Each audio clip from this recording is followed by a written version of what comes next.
Hello, good morning mga kagauti. Dito tayo sa lumang area natin guys, sa mga bisiro, mga bagong anak. Sila si Dako, Diwata, yan, si Diwata itim. Si Maraya. Kumakain sila Kumakain na yung bisiro natin guys.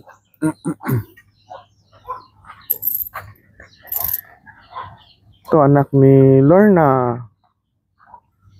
Yan.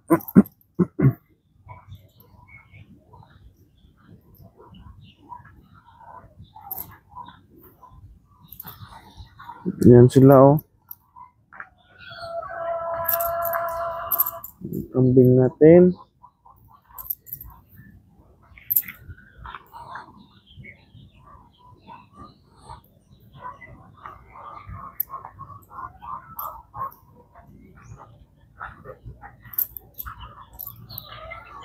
Kumakain sila ng damo na guys, damo na tuyo. Kumakain na nila.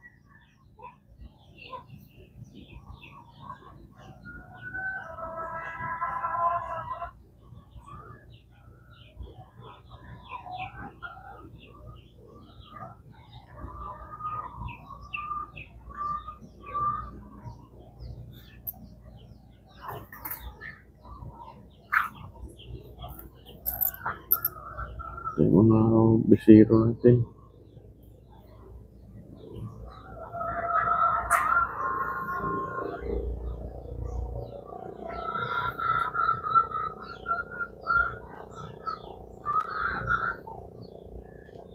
Malamig pa ngayon guys, maaga pa.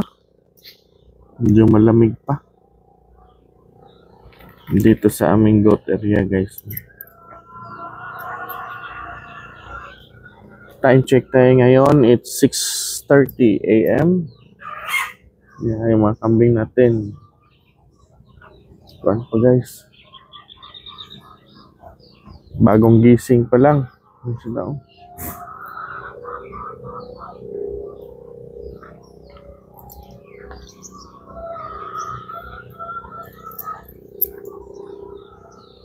Yan.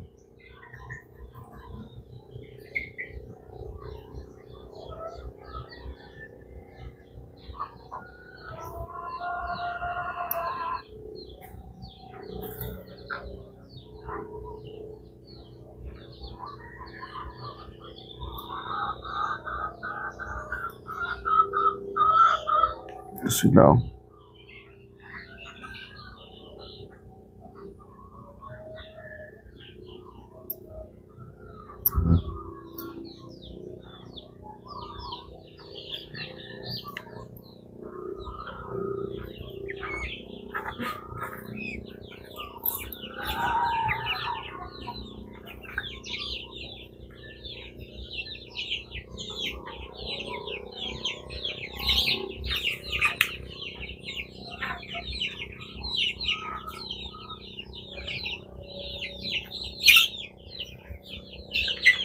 kain na.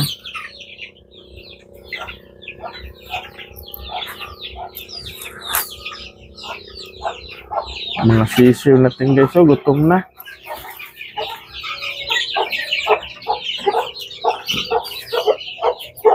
Ayan sila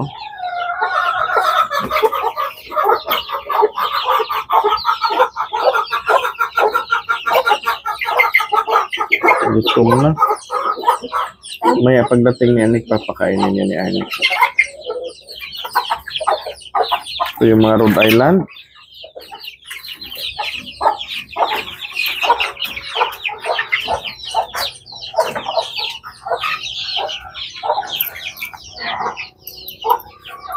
Ito yung mga kambing natin guys,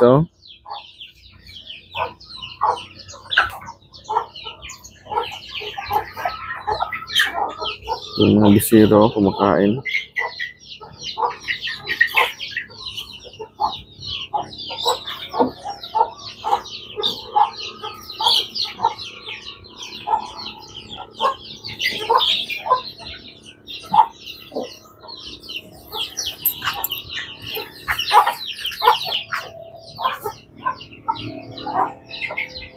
Piolo. Mama ni Piolo.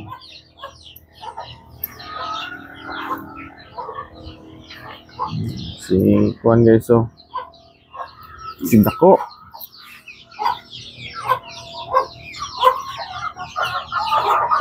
Mga sisiw natin guys, oh.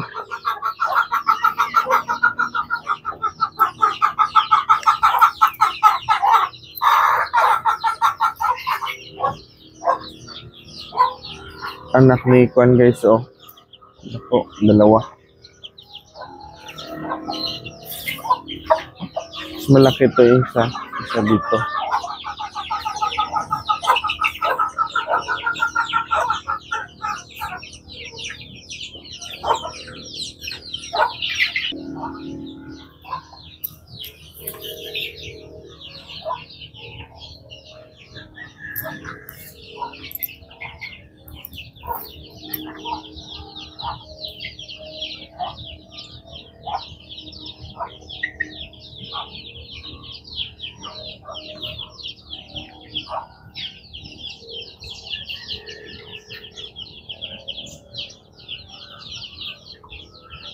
Nakastambay dyan yung kambing natin guys, oh. Tingnan nyo. Nakastambay lang. Hintay ng sikat ng araw. Magpapainit yan sila. Tuwing umaga, nagpapainit po yan sila. Kailangan ng sunlight. Kasi paggabi, malamig. Pagka umaga, gusto yan nila. Magpasikat sa araw.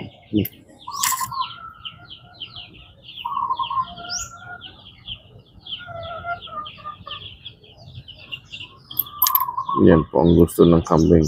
Yun ang hinihintay nila. Na masikatan sila ng araw. Maya konti. 7. May init na dito. Pwede na yan sila masikatan ng araw. Maya konti.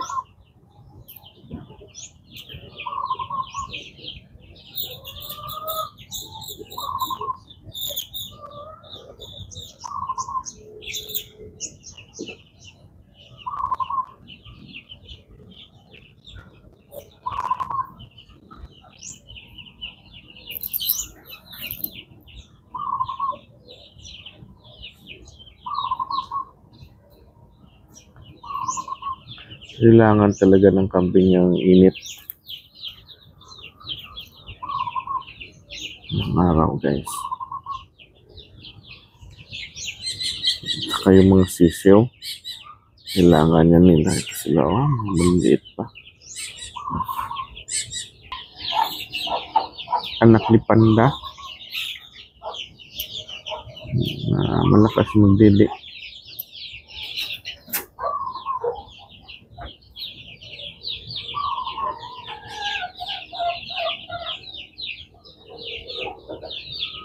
Yan po.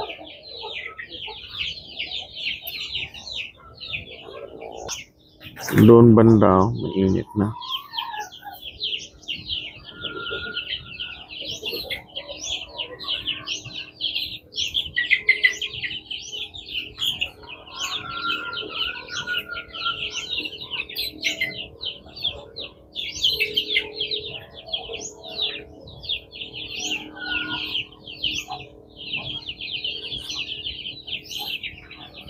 Init naman, konti pa lang guys.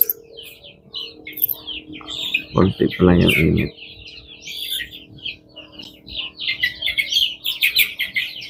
Yan o, kanina pa yung kumakain, dalawang yan. Kanina pa yan guys. Kumakain na talaga yung mga bisiro natin.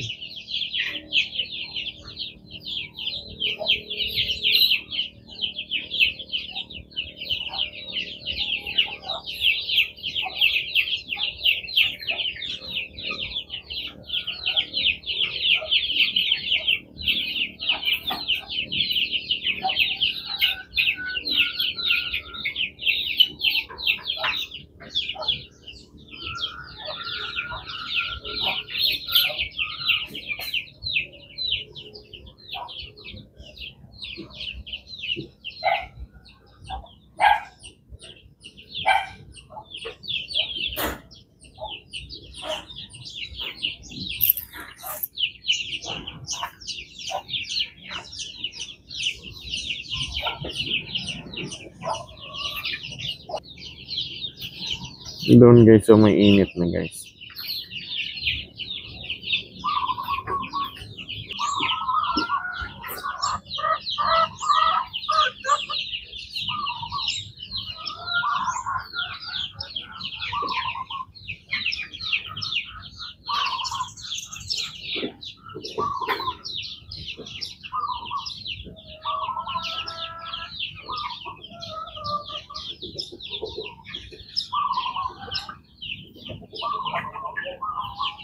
Yun na, lumili na.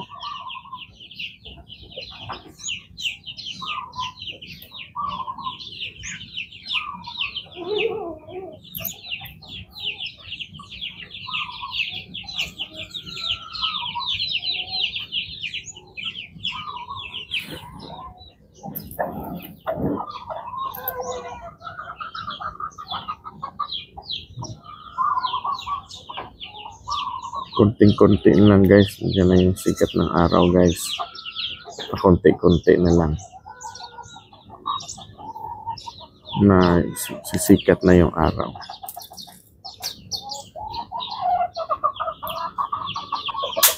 Tandang natin guys. So,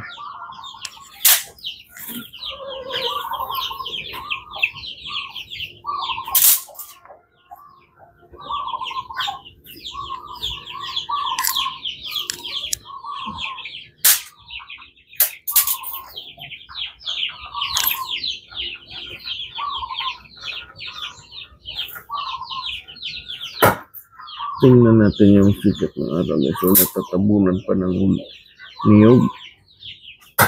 Hindi pa makadiretso dito sa ating farm. Sa loob ng ating kambingan.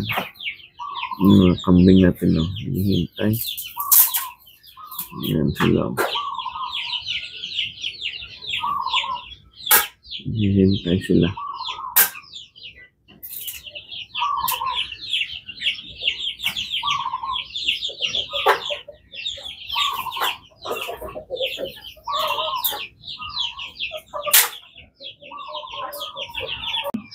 Doon na guys, oh, sikatan na ng araw.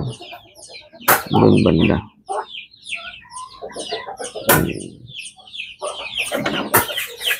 Yan sila.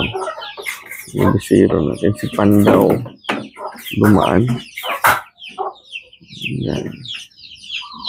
Sikatan na sila ng araw.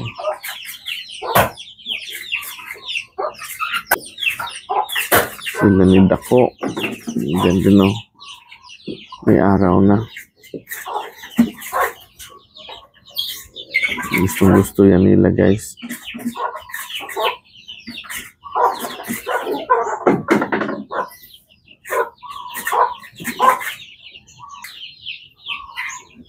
Dito banda. Wala pa rin araw. Maya-maya ng konti. Hindi masisilayan naman, maaarawan naman yan sila.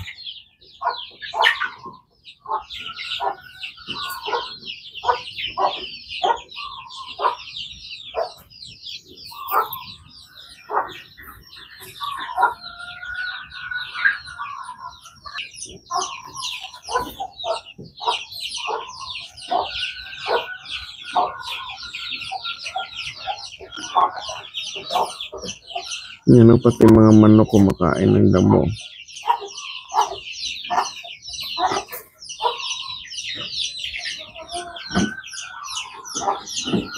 Kumakain sila.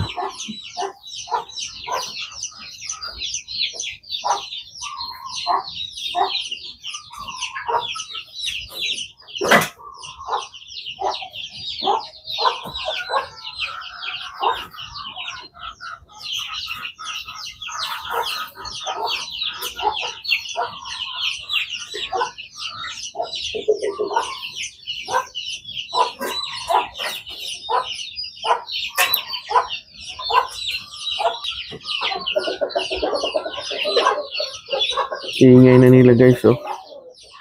Iingay nila.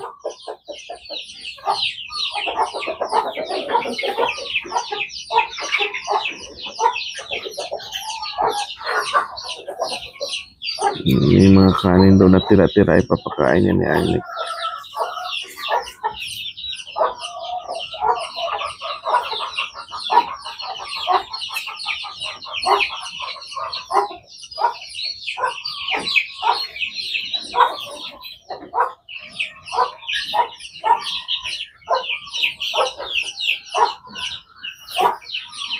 Mapit na si Dako Caldero.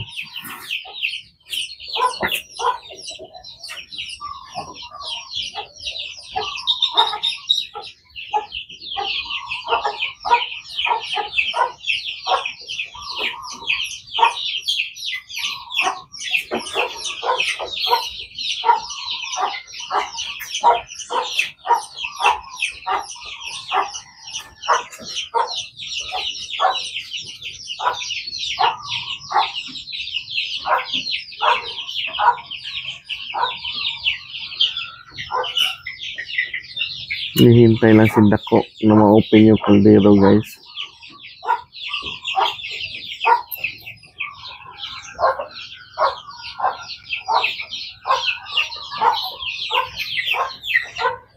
Manok, pati mga manok, guys. Oh. Ipunta yan dyan sa kanya. Yung mga tira-tirang kanin, papakain sa mga manok.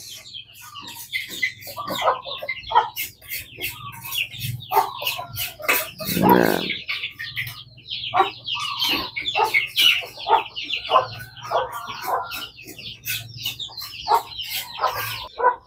Yan guys, so crossbreed yan na inahin. Inahin. Crossbreed po yan ng native at saka Rhode Island Red. Process po yan.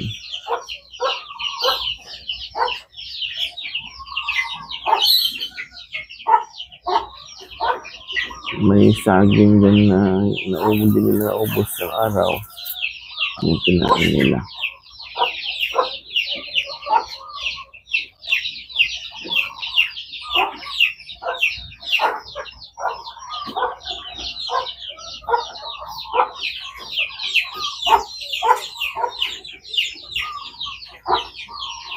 Likely talaga itong mga anak ni, you know, anak ni Lorna. Likely pa rin yung kanilang kanya.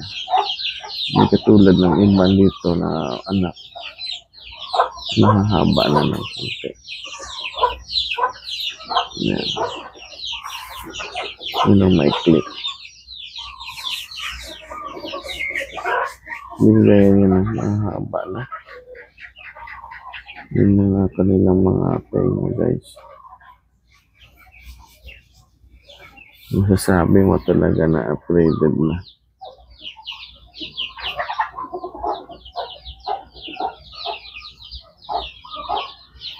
Yung program ko dito sa mga bisero natin, guys, sa pag-i-input ng iron, galing sa panganak. One day, third day, input ng iron, 1 ml, and the 10th day, inject na naman ng 1 ml na iron. Tapos, yung inahin, kung inject din tayo ng B-complex after 10th day, inject tayo. Tapos, yung magdi-deworm kami after mga anak na after 1 month ng pag-anak, magdi-deworm na kami, inahin. Tapos deworm every month yan. Kasi 3 months pa bago mawalay. Every month nag-deworm kami. Ika 3rd month na bago mawalay, deworm ulit pangatlo. Tapos hindi kami ng ADE para ready naman siya mabuntis. Solusyon na siya para masampa naman doon sa kabilang area. Doon sa kabilang area, guys. Hindi dito. Kasi dito lahat buntis, bagong anak, may anak. At saka yung mga babae na hindi pa pwede kastahan kasi batang-bata pa. Dito ko nilalagay. Tapos yung mga lalaki, ika 4th month, Sa third month, labas yung mama. Ika fourth month, labas yung lalaki na bisero. Yung babae niyang anak, yung babae yung anak niya. Dito manatili hanggang 10 months. Dito sila. Bago ko ilabas na pakastahan. Para hindi siya magbansot. Kasi yung babae, pag batang-bata pa makastahan na. Minsan, 5 months pa lang. Pag noon nandito yung mga kambing ko, mga lalaki noon, mga 5 months, 6 months, pinakastahan nila. Kaya hindi lumalaki yung mga bisiro o yung mga babae, mga dowling ko. Kaya ipa-full grown ko muna sila na ready na sila mga anak, yung katawan nila. Full grown. Bago ilipat ko sa kabila. Yan lang po yung ating program dito sa ating farm. Simple lang naman ito yung mag-alaga ng kambing. Napakasimple. Importante may pagkain ka. Mabilis lang yan magparami ng kambing. Napakabilis dumami ng kambing. Importante, may ipakain ka. Mga damo o mga naiper. Yan lang yung kadalasan problema ng nag-aalaga ng kambing. Dapat may pakain kayo. Yan lang. Pagkain lang talaga. At malinis na tubig. Importante din po yan. Malinis palagi yung tubig nila. Yan lang. Tapos, pinaka-importante, inject deworm kayo. Dapat magdi-deworm talaga kayo, guys. Yan lang, tatlong yan. Kahit hindi na kayo kung nasa layo kayo sa mga bet o mga kung mga baguhan, yung budget lang ba? Yan lang, guys, yung bilhin nyo, deworm lang. Kung marami kayong kumpanya sa inyo, okay na. Ito na lang, sikap at tiyaga na lang. Yan na lang. Importante ang gastos mo dyan, deworm lang talaga. Yung dewormer lang talaga yung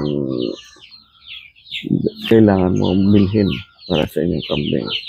At asin, mura lang naman yung asin, guys. Lagay nyo sa bamboo katawan.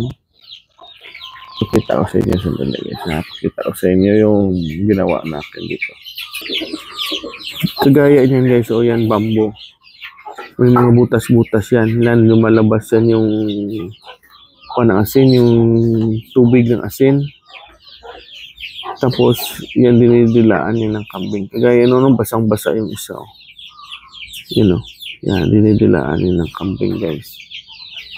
Yan ang gusto nila. Yan po. Asin lang ang katapat sa kambing. Happy na yan. At saka, pang budget lang, dapat may bahay lang sila. Na hindi sila maulan, mabasa ng ulan. Kasi minsan pag gabi, umuulan. Pag umulan kagabi, maginaw.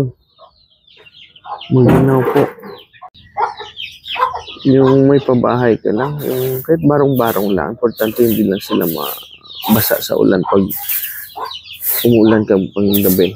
Pag gabi umuulan. Tapos, pag maka-budget konti, dahan-dahan ang improve ng goat house, i-elevate niyo. Yan, dahan-dahan lang. Tapos yung mga budget, hindi lang yan, native lang muna. Ako, nagsimula din ako sa native. Pagkatapos,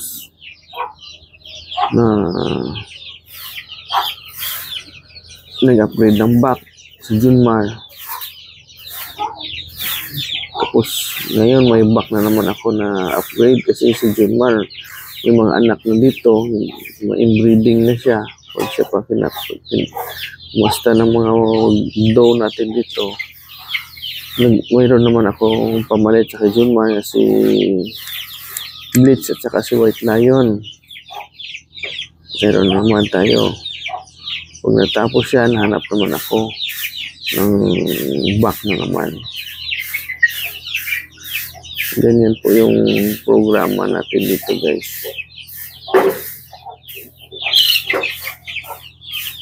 Ganyan po.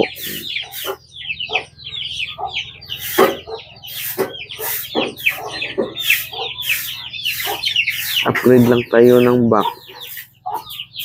Dito guys, makikita niyo may native pa ako. May pure native pa ako dito, yung si Cinderella. Sila ni Panda, ni Nina, Maldita. Mga native pa yan. Kaya lang pinapaanak ko, yung anak nila, upgraded na, magaganda. Kaya yun ang habol ko sa kanila. Yung mga anak na nila, sila bumabawi. Kasi maganda. Saka madali sila mabuntis. Yan ang sekreto namin dito sa aming kambingan.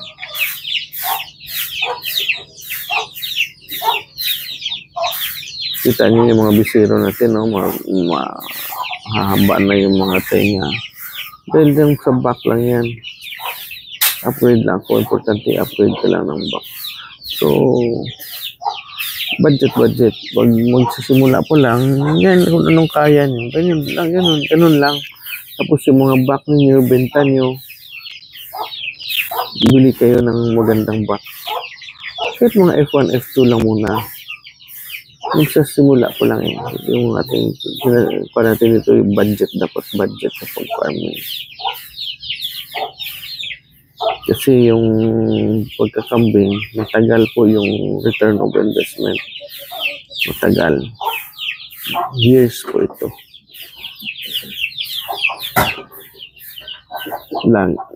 Dapat mahaba yung pasensya mo dito.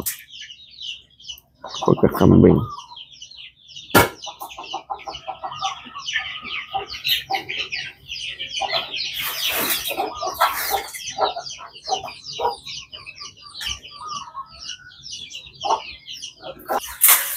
Yung mga back nyo na anak ng kambing nyo, yung mga back, hindi yan dapat mangasta sa mga mama niya.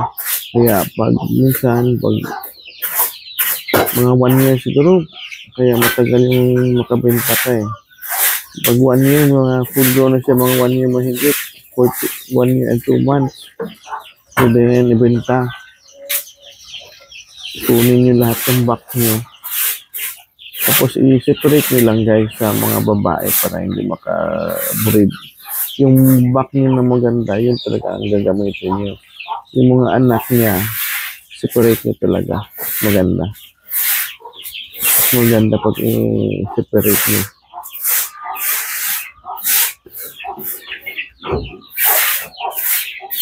Para makita nyo talaga yung breed. Pag after 2 years, every 2 years, yan yung tagapalit ng back eh. After 2 years, benta nyo naman. Hanap naman kayo ulit. Mamalit. Pero yung mga anak nila, benta nyo talaga. Maganda.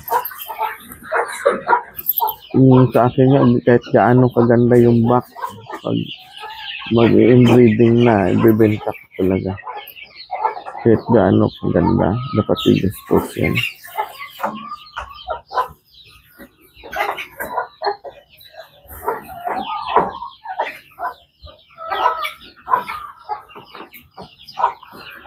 I-dispose talaga yan. Para hindi kayo mag-inbreeding. Walang back na matira sa farm. Every 2 years, palitan mo talaga. Palitan nyo talaga sila. Para gaganda ng gaganda yung lahi ng kambing niya.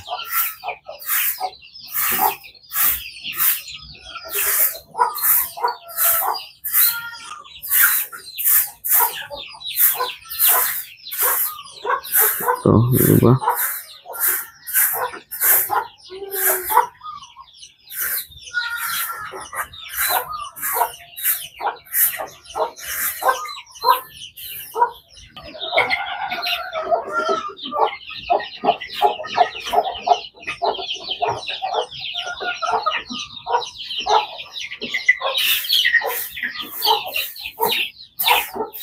Dito nga sa akin, si Junmar, kailangan ko na yan i-dispose. Kasi nag-i-inbreeding na kami. Ikal ko na yan si Junmar. Pero sayangan ako dahil mabait. Pero wala tayong magawa. Kung hindi natin ikal, pwede yan i-separate natin sa ibang area. Pwede din yan. Kung malapad, nung marami tayong area, hanapan natin siya. Tingnan lang natin. Ayan na guys, so yung sikat ng araw. Pumapasok na dito. Yan guys. At guys, hanggang dito na lang po yung ating pag-vlog sa ngayong araw na to. Thanks for watching guys. Please like and subscribe. Bye bye.